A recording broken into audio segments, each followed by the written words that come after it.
사무엘하 3장은 사울의 집과 다윗의 집, 전쟁 사이에서 중요한 역할을 했던 아브넬과 요압의 이야기입니다. 1절을 보면 다윗은 점점 강하여 가고 사울의 집은 점점 약하여 갔다고 알려줍니다. 유다 지파의 왕과 베냐민 지파의 왕 사이의 전쟁에서 다윗의 우세가 확실해지는 시점을 보여줍니다. 근데 잠시 다윗이 헤브론에서 낳은 아들들에 대해서 알려줍니다. 아히노암이 낳은 맏아들 암논, 아비가일이 낳은 둘째 길르앗, 그술왕 달메의 딸 마아가의 아들 셋째 압살롬, 학깃의 아들 아도니아, 아비달의 아들 다섯째 스바랴, 여섯째는 에글라의 아들 이드람입니다.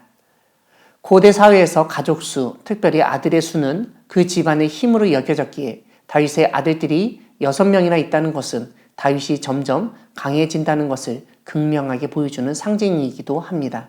이런 가운데 사울 집안에서 발생한 일을 하나 알려줍니다. 사울에게 첩이 있었는데 이 첩이 사울이 죽은 후에 아브넬과 관계를 가졌던 것 같습니다. 7절 뒷부분에서 이스보셋은 그 점을 지적하며 아버지의 첩과 군대장 간의 불미스러운 관계를 폭로하며 정죄하였습니다. 이스보셋의 말을 듣고 아브넬이 매우 분하게 여기고 이스보셋의 아버지 사울과 형제와 친구에게 은혜를 베풀어 너를 다윗에게 넘기지 않았는데 어떻게 이렇게 할 수 있냐고 따집니다.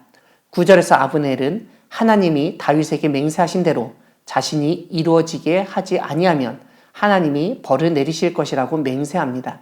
12절을 보면 아브넬은 온 이스라엘이 다윗에게 돌아가도록 하겠다고 하면서 언약을 맺자고 합니다. 다윗 역시 오랜 전쟁을 끝낼 좋은 기회라고 생각하고 그 제안을 받아들입니다. 20절은 아브넬의 부하 20명과 함께 헤브론에 가서 다윗을 만나 잔치에 참여한 것을 알려줍니다. 오늘 본문 뒷부분은 아브넬의 죽음을 알려줍니다. 22절을 보면 아브넬이 헤브론에 오갈 때 그곳에는 요압이 없었습니다. 요압은 아브넬의 이야기를 듣고서는 전령들을 보내 아브넬을 데리고 다시 헤브론으로 돌아오게 합니다. 그리고는 아브넬 곁으로 가서 요압이 조용히 말하는 듯 성문 안으로 들어가서는 배를 찔러 죽여버립니다.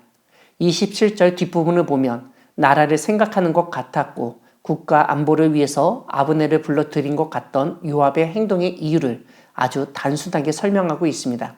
이렇게 아브넬을 죽인 것은 자기 동생 아사엘의 피 때문이라는 것입니다. 사랑하는 광야교회 성도 여러분, 하나님은 욕심을 부리는 사람이 모든 것을 얻는 것처럼 여겨지지만 그 끝은 멸망이라는 점을 일깨우시는 분이십니다. 사람의 욕심은 끝이 없습니다. 아브넬은 사울 시대의 군대 장관으로 사울 왕이 죽은 이후 사울의 아들 중에서 왕을 세워 왕국을 유지하였습니다. 하지만 자신의 권력, 권세가 커질수록 더 많은 것을 차지하고 싶어졌고 결국 해서는 안 되는 일까지 했습니다. 전 왕의 첩까지 손을 댄 것입니다. 그런데 잘못된 일을 지적하는 왕에 대해서 아브넬이 어떻게 반응하였습니까? 내까지 것이 무엇이라고 나에게 잘못했다고 하냐? 감사할 줄도 모른다고 하면서 이 왕국을 통째로 다윗에게 바칠 수도 있다고 협박했습니다. 이러한 아브넬의 모습을 보면 아브넬은 이 왕국이 자신의 것이고 자신의 힘으로 얼마든지 마음대로 할 수 있다고 여긴 것을 알 수 있습니다.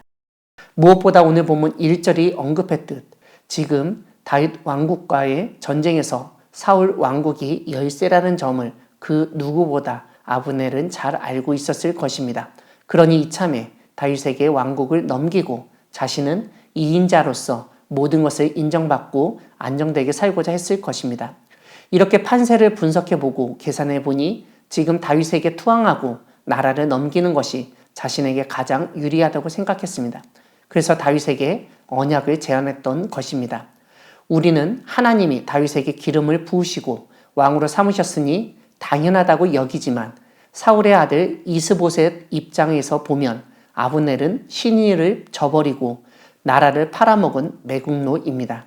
그런데 아브넬은 자신의 행동에 정당성을 갖고자 장로들의 의견도 이용하고 심지어 베냐민 지파 사람들의 마음까지도 이용합니다. 모든 상황이 좋지 않자 우리 모두를 위해서는 다윗을 왕으로 세우는 것이 좋다고 설득하고 그렇게 일을 꾸민 것입니다. 이렇게 자신의 이익을 추구하며 또한 계산적으로 행동하는 세상 속에서 하나님은 우리가 하나님의 자녀, 그리스도인으로서 나 자신의 유익을 구하는 것이 아니라 남을 위해서 희생도 할 수 있고 계산적인 생각도 버려야 한다고 가르치십니다.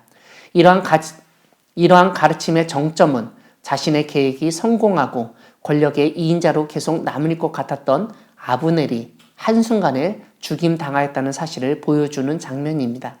그러므로 우리는 이 세상에서 살면서 너무 욕심을 낼 필요가 없습니다.